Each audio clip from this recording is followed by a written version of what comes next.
Professor Anwarullah Chowdhury, সাবেক vice chancellor, Dhaka বিশ্ববিদ্যালয়। আমাদের মাঝে প্রধান অতিথি হিসেবে উপস্থিত আছেন বিএনপির জাতীয় স্থায়ী কমিটির সম্মানিত সদস্য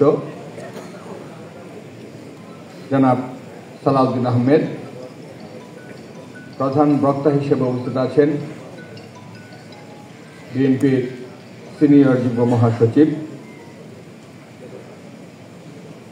জনাব অ্যাডভোকেট রুহুল কবির রিজভী আহমেদ।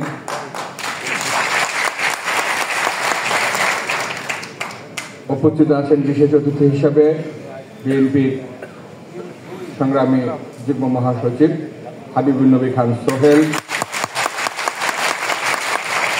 বিএনপির মানবাধিকার বিষয়ক সম্পাদক ব্যারিস্টার নাসিরউদ্দিন আহমেদ অসীম, বিএনপির ভারপ্রাপ্ত চেয়ারম্যান জনাব তারেক রহমানের উপদেষ্টা মণ্ডলীর সদস্য ডাক্তার মাহাদি আমিন,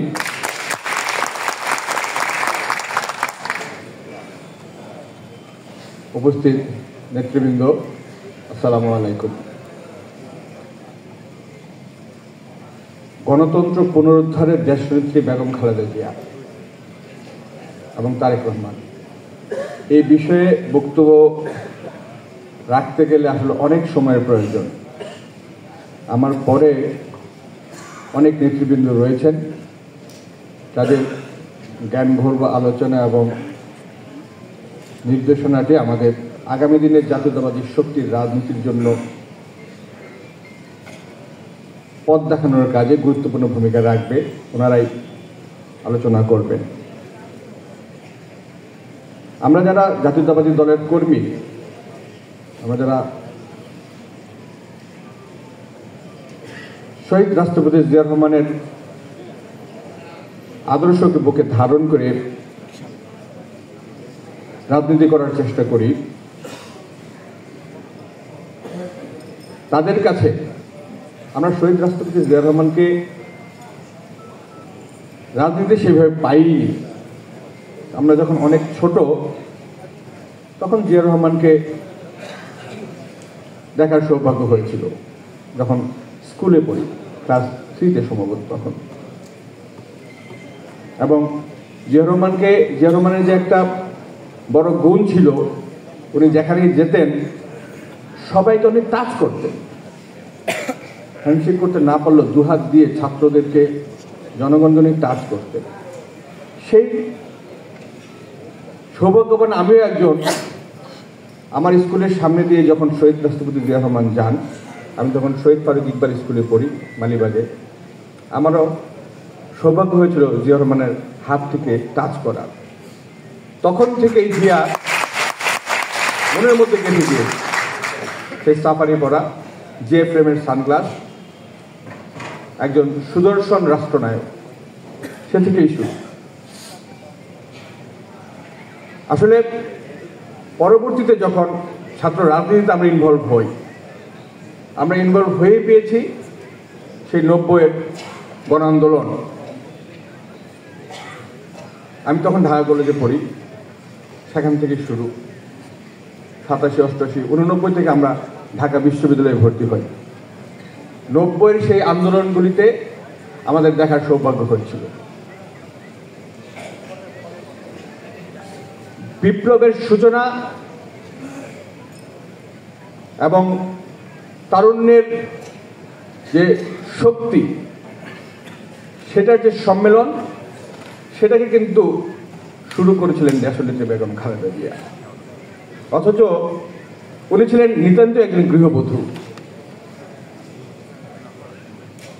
71-এ যখন আমাদের আদর্শের জনক শহীদ রাষ্ট্রপতি জিয়া রহমান স্বাধীনতার ঘোষণা দিয়ে যুদ্ধে ঝাঁপিয়ে পড়েছিলেন, উনি কিন্তু চিন্তা করেননি ওনার স্ত্রী এবং ওনার 2 সন্তান নিরাপদে থাকবে কি থাকবে না।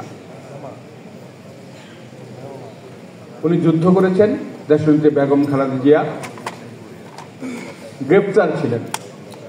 সেই অবস্থায় কিন্তু উনি দৃঢ়তার সহিত, যেমনিভাবে শহীদ রাষ্ট্রপতি জিয়া রহমানের মনোবলকে চাঙ্গা রেখেছেন, সন্তানকে আগ্রহ রেখেছেন, দেশের প্রতি দায়িত্ববোধ উনি সমানভাবে পালন করেছেন। 81 সনে যখন জিয়া রহমান মারা যান, একজন গৃহবধূ থেকে একজন বর্ণাঢ্য রাজনীতিবিদের জীবন কেমন হতে পারে, তার সবচেয়ে বড় উদাহরণ আমি এই বাংলাদেশে বলবো না, এই উপমহাদেশে বলবো না, সারা বিশ্বের মধ্যে সর্বোৎকৃষ্ট উদাহরণ দেশনেত্রী বেগম খালেদা জিয়া। কখনো কখনো আপোষ করেন নাই, কখনো সঠিক সিদ্ধান্ত নিতে দৃঢ়তার জায়গায় পিছিয়ে পড়েননি, কখনোই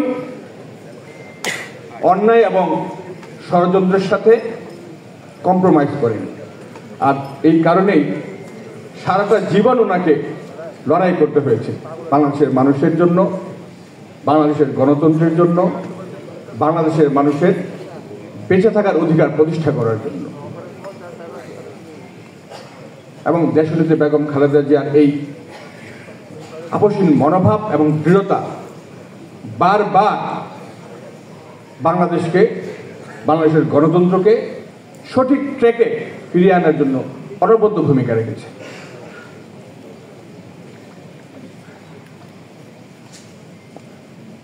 আমাদের বিএনপির ভারপ্রাপ্ত চেয়ারম্যান জনাব তারেক রহমান 2001 সনে আমাদের সুযোগ হয়েছিল ওনার সাথে কাজ শুরু করা। আমরা তখন ছাত্র দলের কনভেনিং কমিটি ছিল, যেটি লাহাব শাহাবুদ্দিন নারটু আহ্বায়ক ছিলেন, সেটি আমি সদস্য ছিলাম। একটি সদস্য বিশিষ্ট কমিটি ছিল। তখনই শুরু এই তৃণমূলের রাজনীতি, তৃণমূল থেকে দলকে সংগঠিত করে দেশের প্রয়োজনে কাজে লাগার যে ভীষণ,